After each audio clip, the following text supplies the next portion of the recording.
Leo mbaka wa Butambala muri Kikolo Gwanga Olukulu Muhammad bannamateeka bya leo mbaka wa Butambala muri Kikolo Gwanga Olukulu Muhammad Mwanga Kivumbi okuli Medal Lubega Segona Samuel Muyizi Mulindwa n'abalala baddukira mu kooti enkulu ne bawabira gavumenti ya kuno kuyita musabawuliriza waayo omuduumizi wa poliisi n'omuduumizi w'amagye nga baagala bano kooti ebawaliriza okuleeta omuntu waabwe okuva yonna gy'ali oba mulamu obanga mufu. Wabula olunaku lwajjo kooti eno ng'ekubirizibwa omulamuzi Collins Asiramu bwe yabadde ewuliriza ensonga eno, poliisi yalaze nga bwe talina kyemanyi ku bikwatagana n'amayitire ga Mwanga Kivumbi so nga ddyo eggwanga teririna kwanukula kwonna kwe lyakoze mu kooti eno.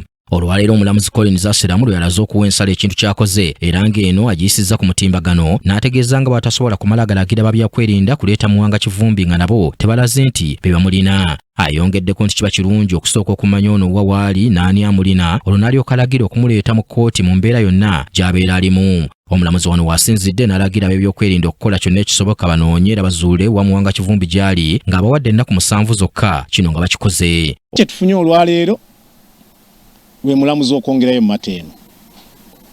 Naye bwe tuba tulwanira eddembe ly'obuntu tuba twagalirawo ensonga eyo eggwerewo naddala efaanana bw'eti.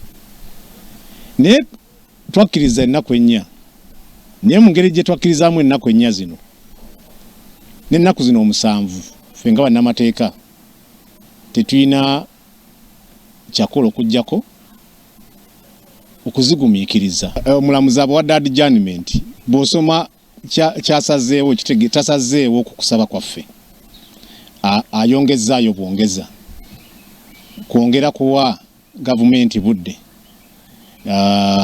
kutereeza nsonga zino.